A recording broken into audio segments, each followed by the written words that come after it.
If you want to understand why I left the place I was at, you're really just going to have to hear the entire story. You won't believe it, of course, but your skepticism means nothing, because what I saw that night on the Bayou has been with me ever since. In my mind, in my thoughts, and sometimes even in my dreams. It exists as a disturbing memory that I cannot shake away, that'll never go away, just so long as I live. It'll be one of those things so terrifying that I'll still be just as keen in my mind on my deathbed as it was the day it occurred. But whether or not you believe me, well, I'm gonna tell it to you anyway. If not only to serve as a warning, a plea for caution, if you ever find yourself near the swamps late at night. At the time, I was working at a shitty little fast food place. Now, the only thing worse than working at a shitty fast food place is working at a shitty fast food place on the night shift, by yourself, without a vehicle, especially if you just so happen to live in the heart of rural Louisiana. Such was my case some years ago, the night this event happened to me. During this time, I lived quite a few miles away from the restaurant I worked at, and due to my lack of a vehicle or any access to public bus system, I was dependent on others for my transportation to and from work.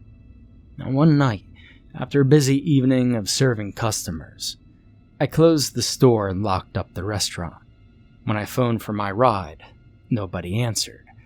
Now, listen, I'm not here to throw a pity party, but I can't help but to express anger at the fact that the person who drove me to and from work was my roommate, who had a car but no fucking job. And I was basically the only person in our house who paid the rent at this time. And this loser had the carelessness to fall asleep, leaving me with no fucking option but to walk. Yet again. You see, this was not the first time this had happened. The first time, it took me an hour and a half to get home, walking briskly. And to those of you who had never been to the rural regions of Louisiana, well, you haven't a clue. You see, here we have what is called a bayou. It's basically a swamp. It's thick, murky, moist, it's frog-laden, mosquitoes swarming, gator-infested, crap-smelling swamp, with thick, tall grass, cattails, cypress trees, and heaves of pond scum. And I just so happen to live on the bayou, all the way down a dirt road with hardly any street lights and a thick swamp on both sides of the road. There's no side roads, and the houses down this street are separated sometimes by more than a quarter of a mile. You see, it's not just merely spooky walking down this road at night. It's fucking terrifying. You hear sounds, both real and imagined, coming from the bayou. Chirping, croaking, howling, grunting animals, the rustling of leaves and branches in the canopy of the cypress trees, and the splashing water from underneath them. And that's the worst. You can hear the sound of something lurking nearby, and then abruptly dunk underwater. It can be a turtle, a snake, or an alligator. You just never know, and you just keep walking, with your teeth and hands clenched tight, hoping nothing crawls through the tall grass next to you and onto the road, or even worse than the subtle dunking sounds, the sudden splashes that happen when you're walking and you scare a toad or a frog, and it jumps into the water. See that sound? That sound almost makes you shit yourself, as you begin a running spree that lasts about 3 seconds, before you realize what the hell it was. And then you're left with your heart pounding so hard that the sound of your blood gushes in your temples scares you just as much. These are the types of things that happen when you're in the bayou. And this is what I had to look forward to that night, as my asshole roommate slept sprawled out on the sofa, with the television set probably tuned into reruns of the Three Stooges and the Marx Brothers.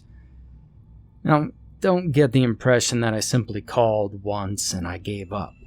You can trust that his cell had around 7 or so missed calls, 3 very unfriendly voicemails, and several aggressive text messages. Man, I could just imagine his phone laying in another room of the house, softly vibrating in my desperate attempts to reach him as he snored away. But, eventually, I gave up. And having just about no other friends to contact in the area as a recourse, I stopped by the nearby gas station, grabbed an energy drink, and began my way back home. Now, you must understand, the first 30 or so minutes of my walk, it's not that bad. I'm still in the most populated part of town. There are streetlights, stores, houses, and cars passing by in large numbers. And that's important. If there are a lot of cars going by, you feel safer than when there are very few cars going by. Because when there is only 1 or 2 cars that pass you every 3 minutes, that means that there could be a psychopath in one of those cars, and that they have enough time to stop by and murder you without being caught. But if there's a lot of cars around, there may be psychopaths passing by, but they'll most likely not kill you because there's too many people around to witness the crime. I mean, at least that's my reasoning. Anyway, I digress.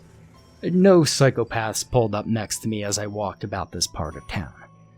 So, next, there comes a time in my journey where I have to turn down several suburban neighborhoods and walk some streets to get where I'm going.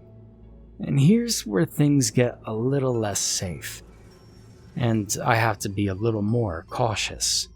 There's less traffic down these roads, and you never know when some punk or gang may be hanging out in some empty lot or house, who might mess with you or trying to pick a fight or mug you, or just take an empty bottle of malt liquor and bash your skull in. You know, as an initiation ritual or something. I don't know, these are the thoughts that go through my head as I walk through this region. They keep me on my toes, until I reach the point where houses become fewer and fewer, and the bayou really begins. This is where the dirt road leading to my home is. And that's where I found myself this night, on foot. I look down the narrow road. You can only see so far before it fades into misty darkness. I resented that I would have to spend the next hour walking its distance until I reached home, but anger took hold of fear when I thought about how all of this could be spared, if not for the neglect and carelessness of my roommate. When I got home, I was really going to have it in for him, and I truly considered at the time the possibility of physically smacking his damned face. And, well, with this thought in mind, I launched defiantly down the road, and the further I walked, the darker it became, until no light shined but the stars and the sliver of the moon above me. Very soon the sound of any vehicles was completely non-existent. There was just me, the road, and the bayou, and whatever creatures dwelt there. I heard the crickets chirp and the frogs croak, and the occasional bird too. To avoid fear, I focused on their chorus and let their sounds preoccupy my mind. I walked watching my shoes press into the sandy dirt as I placed one foot in front of the other. I would count my steps until I reached 100, then I'd begin again, and I tried to lose myself in the repetition. My shoes became damper and damper, and I felt the soles of my feet become moist. I stopped counting to ponder whether I should smack my roommate with a wet sock, but my thought was interrupted when I glanced up for just a moment, and I saw that I was not alone on this road. A sharp panic grabbed at my heart, and I became very nervous. A long distance up ahead of me, I could discern the small silhouette of a figure. It was so far away that I couldn't tell whether it was moving ahead or my direction. I froze, and I could feel the blood gushing in my head. What were the chances of there being some malicious punk wandering this street at night looking to rob me or even pick a fight. This was the reassuring thought I had as I tried to convince myself that I was safe. I tried to keep calm, to not let my nerves get the best of me. I mean, whoever this was probably just as frightened of the prospects of me as I was of them, if they had already detected me, that is. I didn't know what to do. Run? There was only 2 directions. Continue walking? I mean, what were the risks? As I stood there, I saw that the figure was indeed moving in my direction, and its form was becoming more defined. And this was the time I began to notice how awkwardly it was moving. The figure didn't walk normal. It didn't bob up and down like how a normal person looks like as they walk. What was coming towards me, it would seem from my perspective, moved in short, quick, jerking movements.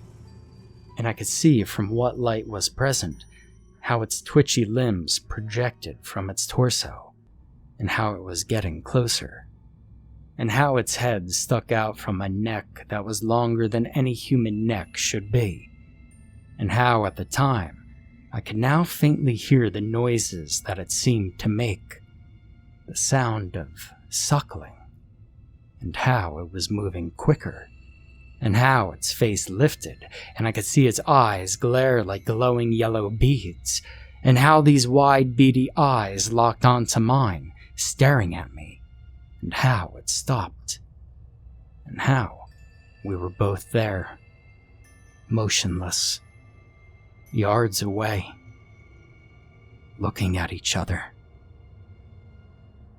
And how it then let out the most ungodly, inhuman screech I'd ever heard, like a pig being gutted. It squealed violently, and the sound resonated through the bayou, and the chirping and croaking of crickets and frogs stopped. Hell, everything stopped. And the rumbling and humming was all that could be heard afterwards. The rumbling and humming of a motor ahead, a vehicle speeding towards us, tires racing loudly. The thing in front of me hunched over and turned to see the headlights beaming our way. It hissed, getting down on all fours, only pausing for a moment to turn back towards me, gawking at me with its wide eyes, before crawling hastily into the swamp. The vehicle that scared the thing away was my roommate's car. He never saw it, whatever it was, and I never wanted to see it again. I moved as soon as I could. I hadn't been there since.